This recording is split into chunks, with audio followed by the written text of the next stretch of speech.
Hello traders, welcome to my channel. और इस video के अंदर हम एक मिड वीक एनालिसिस करने वाले हैं मार्केट का, क्योंकि मुझे मार्केट के अंदर कुछ ऐसी ऐसी चीज़ें स्पॉट हो रही है जिसको मुझे लगता है कि जो अदर लोग ट्रेडर्स हैं उनके साथ भी शेयर करना चाहिए। अभी अगर हम मार्केट देखें तो कहीं ना कहीं यहाँ पर देखेंगे तो कहीं ना कहीं आपको यहाँ पर एक साइडवेज मार्केट दिखाई देगा। अगर आप देखें तो कहीं ना कहीं यहाँ पर मार्केट एक बड़ी रेंज में फंसा हुआ है। अगर आप देखो तो कहीं ना कहीं ऊपर की तरफ 24,500 का एक लेवल बनाया हुआ है मार्केट ने, और आप नीचे की तरफ देखेंगे तो 23,500 का लेवल है, यहाँ पर आपको दिखाई देगा। तो कहीं ना कहीं ये जो 1,000 पॉइंट का ये रेंज है उसके अंदर ने मार्केट एक तरह से फंसा हुआ है। तो कहीं ना कहीं ये दिखाता है कि आने वाले दिनों में जो है अभी मार्केट के अंदर बहुत सारी अनसर्टेनिटीज़ है, और ये आपको अक्रॉस द अदर जो एसेट है like gold, silver, crude oil, उनके अंदर भी अनसर्टेनिटी दिख रही है। एक तरह से आप कह सकते हो कि एक तरह का साइडवेज मार्केट यहाँ पर मुझे दिख रहा है। ओके, तो कोशिश कीजिए कि ऐसे जो साइडवेज मार्केट होते हैं उनमें आप कम से कम ट्रेड करो, क्योंकि अगर आज देखें तो आज ही के दिन अगर आप देखो तो यहाँ पर काफ़ी सारे ट्रेडर्स को ट्रैप किया होगा। अगर आज 28 अप्रैल है, अगर मैं दिखाऊँ यहाँ पर तो कहीं ना कहीं अगर आप देखो तो मंडे को मार्केट ने यहाँ पर एक अपसाइड मूव किया, तुरंत बहुत सारे ट्रेडर्स को यहाँ पर नीचे के मार्केट नीचे आया और बहुत सारे ट्रेडर को यहाँ पर हायर लेवल पे ट्रैप किया होगा। ओके, खासतौर पे जहाँ पर यहाँ पर मार्केट ने काफ़ी अच्छा यहाँ पर एक कैंडल बनाया और उसके बाद एक अपसाइड मूव किया 15 मिनट के टाइम फ्रेम के ऊपर। तो कई सारे ट्रेडर्स को यहाँ पर अपसाइड ट्रैप किया मार्केट ने। फिर उसके बाद मार्केट ने एक डाउन साइड मूव किया, और डाउन साइड मूव करने के बाद तुरंत मार्केट ने यहाँ से एक अपसाइड एक मूव दे दिया, और नीचे की तरफ जिन जिन ट्रेडर्स ने सेल किया होगा उनको यहाँ पर मार्केट ने ट्रैप किया। आज ही के दिन अगर आप देखो तो कहीं ना कहीं मार्केट ने काफ़ी अच्छी यहाँ पर ओपनिंग दी। ओपनिंग के बाद मार्केट ने प्रीवियस डे का जो हाई था उसको एक काफ़ी स्ट्रॉन्ग क्लोजिंग दी। पर पूरे दिन भर मार्केट यहाँ पर एक साइडवेज ऊपर के लेवल पर मार्केट ने एक साइडवेज कंसोलिडेशन किया। तुरंत जितने भी बायर थे वो बायर हो गए, यहाँ पर बायर्स को इनवाइट किया, और बायर को इनवाइट करने के बाद तुरंत उनके यहाँ पर स्टॉप लॉस हिट करते हुए मार्केट ने पूरे दिन पर एक डाउन साइड मूव दिया। तो कहीं ना कहीं मार्केट यहाँ पर जो है जो साइडवेज मार्केट के अंदर आप बहुत ज़्यादा ट्रैप होके दोनों तरफ बहुत सारे लॉसेस आप दे सकते हो। इसलिए जब तक मार्केट इस रेंज के अंदर ये जो 1,000 पॉइंट की रेंज बनी हुई है उसके अंदर आप ट्रेड करते रहोगे, दोनों तरफ आपके स्टॉप लॉस हिट हो गए और आप लॉसेस देते रहोगे। तो जब तक ये जो यूएस ईरान के बीच में जो अभी चल रहा है पीस टॉक, जब तक इसका कोई कंक्लूजन नहीं आ जाता है तब तक मार्केट की जो डायरेक्शन है वो क्लियर नहीं होगी। ओके, अगर पॉजिटिव कंक्लूजन आता है और यूएस ईरान के बीच में अगर पीस टॉक हो जाती है, डेफिनेटली मार्केट हमें एक अपसाइड डायरेक्शन देता हुआ नज़र आएगा। पर अगर ये पीस टॉक अगर फेल होती है, जो कि हाई प्रोबेबल चांसेस है, ऐसा ठीक है, मुझे लगता है, तो मार्केट में हमें यहाँ पर एक फिर से फॉल दिखेगा। तो मार्केट के अंदर अभी आप एक ट्रेंडिंग मार्केट का आप इंतज़ार कर सकते हो, एक अच्छे आप अच्छे ट्रेड लेने के लिए। पर अभी आप कम क्वांटिटी के साथ ट्रेड करो या फिर आप ट्रेड को अवॉइड करो, इसमें सिर्फ आपके लॉसेस ही होंगे। क्योंकि जो मार्केट जो देखिए मार्केट आप इस बात को समझना पड़ेगा कि मार्केट के अंदर मल्टीपल फेजेस चलते रहते हैं। एक होता है एक ट्रेडिंग फेज, जो कि हमने यहाँ से लगभग 26,500 के लेवल से हमें एक बड़ी मार्केट में गिरावट दिखी, और उसके बाद मार्केट ने एक अपसाइड रिकवरी भी दिखाई। तो अब कहीं ना कहीं मार्केट दोनों तरफ मूव कर चुका है, तो मार्केट कहीं ना कहीं एक तरह से एक साइडवेज ट्रैवल करेगा कुछ समय के लिए, और फिर उसके बाद मार्केट में फिर से एक ट्रेंडिंग मूव हमें आने वाले दिनों में आते हुए दिख सकता है। सो मार्केट में अभी फ़िलहाल के लिए ऐसा एक साइडवेज हम ट्रेड कह सकते हैं, जिसमें आपको कम से कम क्वांटिटी में ट्रेड करना चाहिए। चलिए अब दूसरे एसेट पे एक बार देख लेते हैं। अगर हम बैंक निफ्टी देखें तो बैंक निफ्टी के अंदर भी हमें एक साइडवेज ही फेज देखने को मिलेगा। ओके, इसमें भी ऐसा कुछ अलग फेज मुझे नहीं नज़र आ रहा है, दोनों तरफ प्राइस मूव कर रहे हैं। I hope you all understand. Other asset में भी ये दिख रहा है। अगर हम देखें आज अगर गिफ्ट निफ्टी को एक बार हम देख लेते हो तो कहीं ना कहीं आज के दिन अगर हम देखें गिफ्ट निफ्टी थोड़ा सा नेगेटिव मुझे नज़र आ रहा है।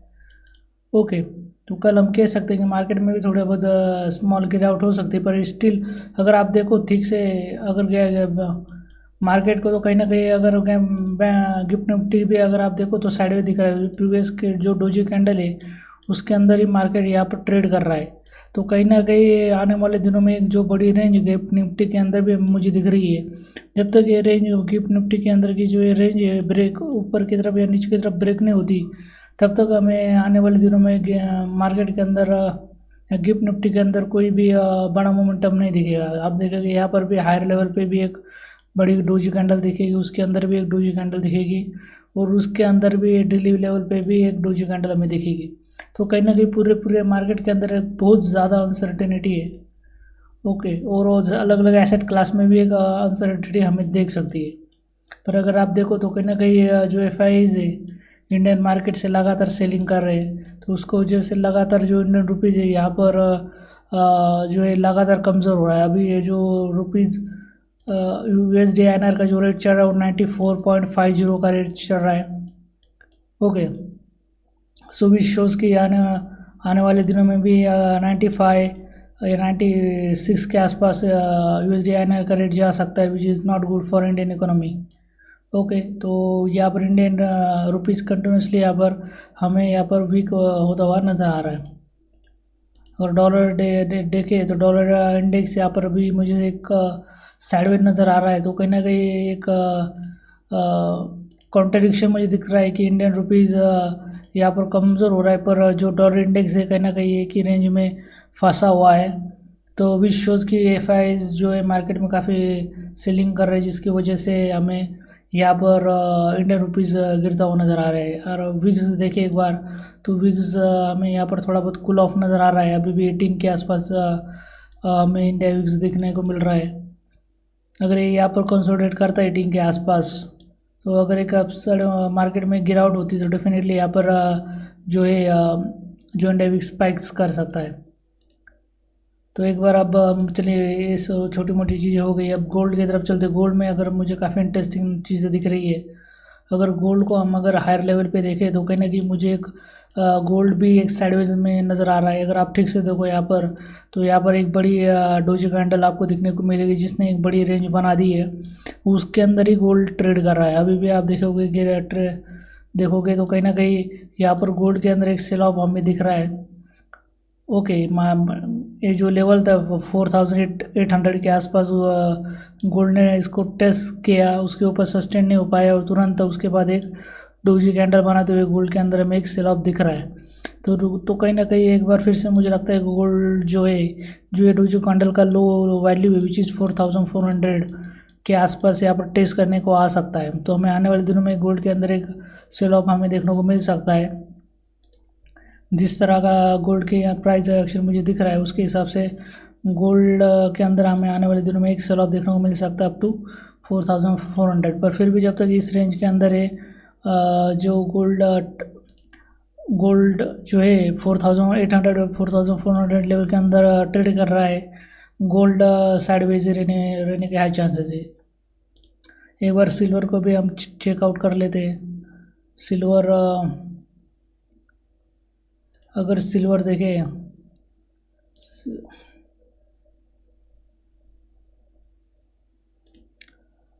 तो सिल्वर के अंदर भी आप कहीं ना कहीं देखो तो कहीं ना कहीं एक डोजी कैंडल आपको यहाँ पर दिखाई देगी। ओके, यहाँ पर देखिए जो रेंज मैंने बनाई हुई है डोजी कैंडल, तो कहीं ना कहीं गोल्ड सिल्वर ने इसके ऊपर ट्रेड करने की कोशिश की थी, पर जो ऊपर का जो एक रेजिस्टेंस था विच इज़ $880 का जो रेजिस्टेंस था, कहीं ना कहीं प्राइस जो है उसको एक बार टेस्ट करके यहाँ पर जो है वापस फिर से उसी रेंज के अंदर आ चुकी है। तो कहीं ना कहीं हम कह सकते हैं कि आने वाले दिनों में भी हमें सिल्वर जो है सिल्वर और गोल्ड दोनों यहाँ पर हमें एक कमज़ोर नज़र आ सकते हैं। ओके, दोनों के अंदर मुझे सेलिंग होती हुई दिखाई दे रही है। तो आने वाले दिनों में हम कह सकते हैं कि जो सिल्वर का ट्रेंड है वो भी हमें एक डाउन साइड ट्रेंड दिखाई दे सकता है। तो अब हम सबसे इम्पोर्टेंट चीज़ की बात कर लेते हैं विच इज़ क्रूड ऑयल। सबसे हॉट चीज़ चल रही है इस वक्त। अगर आप देखो तो कहीं ना कहीं यहाँ पर जो है गोल्ड जो डोजी कैंडल जो बनाई हुई थी उसके ऊपर यहाँ पर कहीं ना कहीं एक इससे बाहर निकलने की कोशिश कर रहा है। तो अगर यहाँ इसके ऊपर ये जो इंडिसीजन कैंडल है उसके ऊपर अगर गोल्ड सस्टेन कर जाता है, सॉरी जो क्रूड ऑयल है इस लेवल के ऊपर, ओके $100 का यहाँ पर जो लेवल है इसके ऊपर अगर सस्टेन करता है तो हमें यहाँ पर क्रूड ऑयल के अंदर एक अपसाइड मोमेंटम देखने को मिल सकती है। ओके कहीं ना कहीं गोल्ड जो क्रूड ऑयल है वो अपना जो प्रीवियस जो हाई था विच इज़ $120 उसको टच करने की कोशिश कर सकता है आने वाले दिनों में। तो कहीं ना कहीं हमें यहाँ पर जो क्रूड ऑयल है वो ऊपर की तरफ बढ़ता हुआ नज़र आ रहा है। अगर स्ट्रॉन्ग क्लोजिंग देगा US ऑयल तो डेफिनेटली हमें यहाँ पर एक स्ट्रॉन्ग अपसाइड मोमेंटम देखने को मिल सकता है क्रूड ऑयल के अंदर। तो क्रूड ऑयल यहाँ पर एक स्ट्रॉन्ग नज़र आ रहा है। अगर हम ब्रेंट क्रूड ऑयल की बात करें तो उसमें भी हमें सेम तरह का ट्रेड नज़र आ रहा है। कहीं ना कहीं यहाँ पर भी एक अपसाइड मूव हमें दिख रहा है क्रूड ऑयल के अंदर, और अपना all time high which is $120 के आसपास पहुँचने की हाई पॉसिबिलिटी है अगर एक स्ट्रॉन्ग क्लोजिंग कर देता है क्रूड ऑयल। सो क्रूड ऑयल के ऊपर नज़र बनाए रखिए, आने वाले दिनों में काफ़ी हॉट चीज़ रहने वाली है। पर फिर भी अगर हम देखो तो कहीं ना कहीं यहाँ पर एक जो बड़ी रेंज कैंडल बनाई हुई थी एक यहाँ पर, तो कहीं ना कहीं उसी के अंदर अभी भी क्रूड ऑयल ट्रेड कर रहा है which shows the uncertainty of this time. अभी भी US ईरान के बीच में जो अभी ट्रेड और टॉक चल रही है उसका अभी कोई फाइनल रिजल्ट नहीं आया है। उस पर डिपेंड करेगा आने वाले मार्केट की डायरेक्शन किस डायरेक्शन में रह सकता है। अगर जो US ईरान के बीच में जो ट्रेड टॉक चल रही है अगर उसका रिजल्ट अगर नेगेटिव रहेगा तो डेफिनेटली क्रूड ऑयल बढ़ेगा। गोल्ड और सिल्वर जो है उसमें फॉल हमें नज़र आ सकता है, इंडियन मार्केट में भी फॉल हमें नज़र आएगा। ओके अब मैं इस वीडियो के एंड में पूरा एक्सप्लेनेशन करूँगा, पर अब सबसे पहले अब इंटरेस्टिंग चीज़ जो है सबका फेवरेट बिटकॉइन को चेक कर लेता है। बिटकॉइन बाबा क्या बोल रहा है। अगर बिटकॉइन बाबा आपको देखो तो कहीं ना कहीं बिटकॉइन बाबा ने यहाँ पर एक अपसाइड मूवमेंट दिया।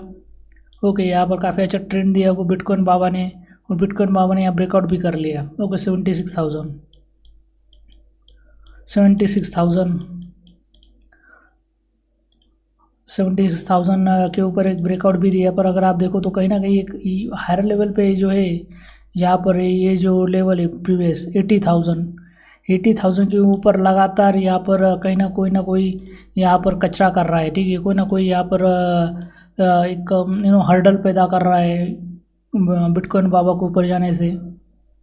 ओके तो आप देखो तो ये बिटकॉइन बाबा यहाँ पर लगातार 80,000 के आसपास कोई ना कोई इसको रोक रहा है।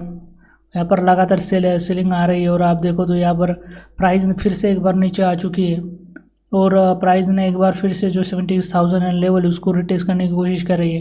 अगर यहाँ से फिर से अगर एक बिल्डअप होता है 76,000 और फिर से एक अपसाइड मोमेंटम देता है तो डेफिनेटली एक अपसाइड मोमेंटम में देखने को मिल सकता है। पर पहले भी मैंने कहा है कि यहाँ पर जो एक 3 लेवल काफ़ी इंपॉर्टेंट है मार्केट के लिए, 78,000 का लेवल, 76,000 और यहाँ पर 75,000।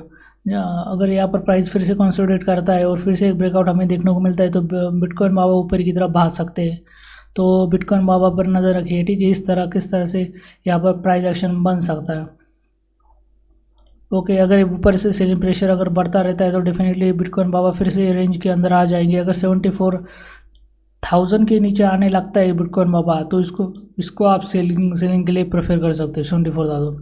पर जब तक 74,000 के ऊपर बिटकॉइन बाबा टिका हुआ है डेफिनेटली हाई चांसेस से बिटकॉइन बाबा ऊपर की तरफ जा सकते हैं। ओके तो बिटकॉइन बाबा को आप नज़र बनाए रखिए। तो बात अगर आप करें ओवरऑल मार्केट की तो कहीं ना कहीं मुझे लग रहा है पर्सनली कि मार्केट में अभी भी बहुत ज़्यादा अनसर्टेनिटी है। खासतौर पे इंडियन मार्केट हो गए, गोल्ड हो गए, सिल्वर हो गए, क्रूड ऑयल हो गया, उसमें बहुत ज़्यादा अनसर्टेनिटी है। ये सब डिपेंड करता है US और ईरान के बीच में जो ट्रेड वो टॉक चली उस पर। अगर ट्रेड टॉक फेल हो गई और फिर से वॉर शुरू हो गई डेफिनेटली क्रूड ऑयल बढ़ने वाला है, गोल्ड और सिल्वर गिरेगी। क्योंकि आप रिलेशन समझिए, जब क्रूड ऑयल ऊपर जाता है गोल्ड और सिल्वर जैसे जो एसेट है वो नीचे गिरते हैं because of the US dollar जो है स्ट्रॉन्ग होता है। ओके, तो इस आपका ये शॉर्ट टर्म का एनालिसिस है। लॉन्ग टर्म में डेफिनेटली गोल्ड और सिल्वर अनसर्टेन टाइम में ऊपर ही जाते हैं, पर शॉर्ट टर्म में गोल्ड और सिल्वर फॉल हो गए because of the short term में यूएस डॉलर स्ट्रांग हुआ। ओके, पर क्रूड ऑयल ऊपर जाएगा ही जाएगा, no doubt about that. Okay, वो इंडियन मार्केट गिरेंगे। ओके, इंडियन मार्केट में एक डाउन ट्रेंड हमें देखने को मिलेगा। सो आप you all understand this thing. Okay, and India VIX भी बढ़ेगा।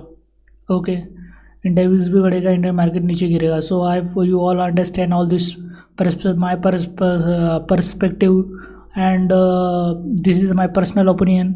This is not a buy selling recommendation, it is my personal opinion. I am not a SEBI registered advisor, and investment and financial advisor always subject to market risks. So trade carefully, invest carefully, and thank you for watching this video.